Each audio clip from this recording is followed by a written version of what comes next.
नमस्कार, आप देख रहे हैं सत्य हिंदी और मैं हूं आपके साथ कृति सिंह। आइए रुक करते हैं इस वक्त की बड़ी खबरों की ओर। इस्राइल का बड़ा दावा, ईरान के वरिष्ठ अधिकारी मारे गए।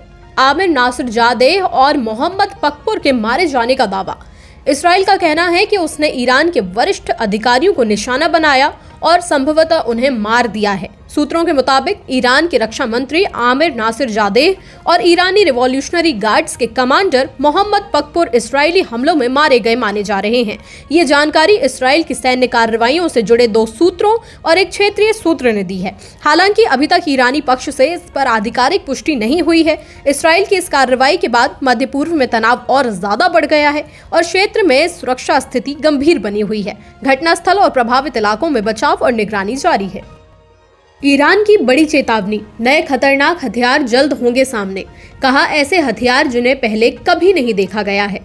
ईरान के रिवॉल्यूशनरी गार्ड के वरिष्ठ कमांडर जनरल इब्राहिम जब्बारी ने बड़ा बयान दिया है। उन्होंने कहा है कि ईरान जल्द ही ऐसे हथियार दुनिया के सामने लाएगा जिन्हें पहले कभी नहीं देखा गया है। जनरल जब्बारी ने अमेरिका को सीधी चेतावनी देते हुए कहा कि राष्ट्रपति डोनाल्ड ट्रंप को ये समझ लेना चाहिए कि ईरान कई सालों तक लड़ाई लड़ने के लिए पूरी तरह तैयार है। उन्होंने दावा किया कि ईरान के पास मजबूत सैन्य क्षमता है और वो लंबे समय तक संघर्ष झेल सकता है। ईरान के विदेश मंत्री अब्बास अराक्ची ने कहा है कि अमेरिकी इस्राएली हमले में एक लड़कियों के प्राथमिक स्कूल को निशाना बनाया गया, जिसमें कई मासूम बच्चियों की मौत हुई। अराक्ची ने इसे निर्दोष बच्चों की हत्या बताते हुए कहा कि ईरानी जनता के खिलाफ हुए इन अपराधों का जवाब जरूर दिया जाएगा। वहीं ब्रिटेन के राजनेता जॉर्ज गैलोवे ने भी कड़ा बयान देते हुए एक आरोप लगाया कि इस हमले में 57 स्कूली लड़कियों की मौत हुई है। उन्होंने अमेरिका के राष्ट्रपति डोनाल्ड ट्रंप और इस्राएल के प्रधानमंत्री बेंजामिन नेतन्याहू को इसके लिए जिम्मेदार ठहराया। हॉर्मुज जल डमरू मध्य से तेल सप्लाई अस्थायी रूप से रुकी। यूरोपीय संघ के मिशन ने जहाजों को अलर्ट रहने के लिए कहा। हूती विद्रोहियों ने नए हमलों की दी धमकी। अमेरिका और इस्राएल के ईरान पर हमलों और ईरान की जवाबी कार्रवाई के बाद तेल बाजार में चिंता बढ़ गई है। इसी वजह से कुछ बड़ी तेल और ट्रेडिंग कंपनियों ने फिलहाल स्ट्रेट ऑफ हॉर्मुज से होकर कच्चा तेल और ईंधन भेजना रोक दिया है। ये रास्ता ओमान और ईरान के बीच है और दुनिया के करीब 20% तेल की सप्लाई यहीं से होती है। एक ट्रेडिंग कंपनी के अधिकारी ने कहा कि उनके जहाज कुछ दिनों तक यहीं रुके रहेंगे। यूरोपीय संघ के समुद्री मिशन यूनेफोर एस्पाइट्स ने जहाज कंपनियों को सतर्क रहने के लिए कहा है। मिशन ने चेतावनी दी है कि जहाजों पर हमले हो सकते हैं। वहीं यमन के हूथीज ने भी रेड सी और गल्फ ऑफ अदन में अमेरिकी और इस्राएली जहाजों पर हमले की धमकी दी है।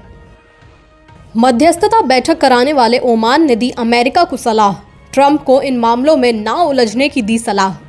ओमान के विदेश मंत्री बदर अल बुसैदी, जो अमेरिका और ईरान के बीच बातचीत में मध्यस्थता कर रहे थे, उन्होंने अमेरिका और इस्राएल के हमलों पर गहरी नाराजगी जताई है। उन्होंने सोशल मीडिया प्लेटफॉर्म एक्स पर बयान में कहा कि मैं बेहद निराश हूँ। सक्रिय और गंभीर बातचीत को एक बार फिर से कमजोर कर दिया गया है। उन्होंने आगे कहा, मैं अमेरिका से अपील करता हूँ कि वो इसमें ना फंसे। ये आपकी लड़ाई नहीं है। ईरानी विदेश मंत्री का ट्रंप पर हमला, ओबामा के दौर की निकाली पोस्ट। ईरान के विदेश मंत्री अब्बास अराक्ची ने चल रहे सैन्य अभियानों पर कड़ा हमला बोला है। उन्होंने अमेरिका के राष्ट्रपति डोनाल्ड ट्रंप का ओबामा दौर का एक पुराना सोशल मीडिया पोस्ट शेयर किया। उस पुराने पोस्ट में ट्रंप ने तत्कालीन राष्ट्रपति बराक ओबामा पर आरोप लगाया था कि वे सिर्फ अपनी गिरती लोकप्रियता पोल रेटिंग बचाने के लिए ईरान या लीबिया पर हमला करने की योजना बना रहे हैं और उन्होंने इसे बेचैनी में उठाया गया कदम बताया था। उसी पोस्ट को एक्स पर दोबारा शेयर करते हुए अराक्ची ने कहा कि मौजूदा हमले पूरी तरह बिना उकसावे के गैर कानूनी और नाजायज हैं। उन्होंने ट्रंप के मशहूर नारे पर भी निशाना साधते हुए कहा, ट्रंप ने अमेरिका फर्स्ट को इजराइल फर्स्ट बना दिया है और इसका मतलब हमेशा होता है अमेरिका लास्ट। आखिर में अराक्ची ने चेतावनी दी कि ईरान की शक्तिशाली सशस्त्र सेनाएं हमलावरों को उनकी औकात का सबक सिखाने के लिए तैयार हैं। इसराइल की सेना इसराइल डिफेंस फोर्सेस IDF ने कहा है कि उसके चल रहे अभियान में ईरान के सैकड़ों सैन्य ठिकानों पर सफल हमला किया गया है। सेना के आधिकारिक बयान के मुताबिक सटीक हवाई हमलों की इन कई लहरों में खास तौर पर बैलिस्टिक मिसाइल लॉन्च सिस्टम और जमीन के नीचे बने मिसाइल अड्डों को निशाना बनाया गया है। बताया गया है कि ये हमले खासकर पश्चिमी ईरान में किए गए हैं ताकि ईरान की मिसाइल क्षमता को कमजोर किया जा सके।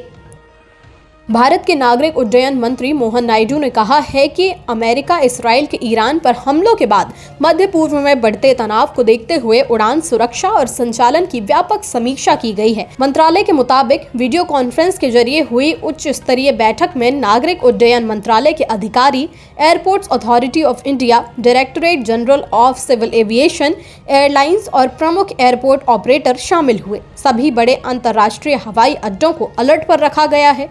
एयरलाइनों को हवाई क्षेत्र से जुड़ी चेतावनियों पर नजर रखने और जरूरत पड़ने पर रूट बदलने के निर्देश दिए गए हैं। यात्रियों को अपनी एयरलाइन से संपर्क में रहने की सलाह दी गई है। मंत्रालय ने कहा, यात्रियों और क्रू की सुरक्षा सर्वोच्च प्राथमिकता है।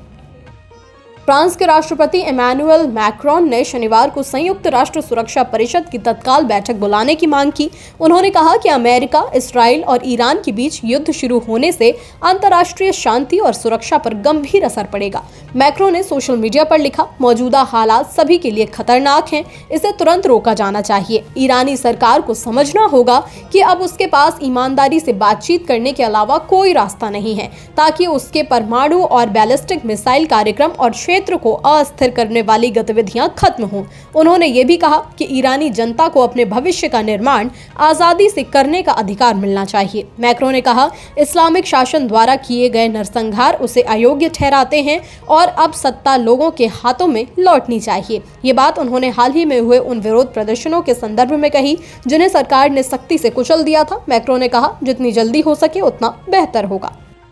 कतर के अमीर शासक ने सऊदी अरब के क्राउन प्रिंस से फोन पर बात की और मौजूदा हालात तथा उनके क्षेत्रीय और अंतर्राष्ट्रीय सुरक्षा पर असर को लेकर चर्चा की। फोन बातचीत के मुताबिक कतर और सऊदी अरब दोनों ने कहा कि बढ़ते तनाव को तुरंत रोका जाना चाहिए और बातचीत के जरिए समाधान की ओर लौटना चाहिए। सऊदी अरब ने कहा कि वो कतर के साथ पूरी एकजुटता और समर्थन में खड़ा है। उसने कतरी जमीन पर ईरानी बैलिस्टिक मिसाइलों से हुए हमलों की कड़ी निंदा भी की और कहा कि कतर की संप्रभुता, सुरक्षा और स्थिरता बनाए रखने के लिए वो हर संभव मदद करेगा। कतर के अमीर ने सऊदी अरब के इन मजबूत रुखों के लिए गहरा आभार और धन्यवाद जताया। उन्होंने कहा कि सऊदी अरब का ये भाईचारे वाला समर्थन कतर और उसके लोगों के लिए बहुत अहम है। सीरिया की सरकारी समाचार एजेंसी SANA के मुताबिक दक्षिणी शहर स्वैदा के औद्योगिक इलाके में एक इमारत पर ईरानी मिसाइल गिरने से 4 लोगों की मौत हो गई। बताया जा रहा है कि ये मिसाइल इसराइल को निशाना बनाने के लिए दागी गई थी, क्योंकि स्वैदा शहर इसराइल के नियंत्रण वाले इलाके के काफी करीब है।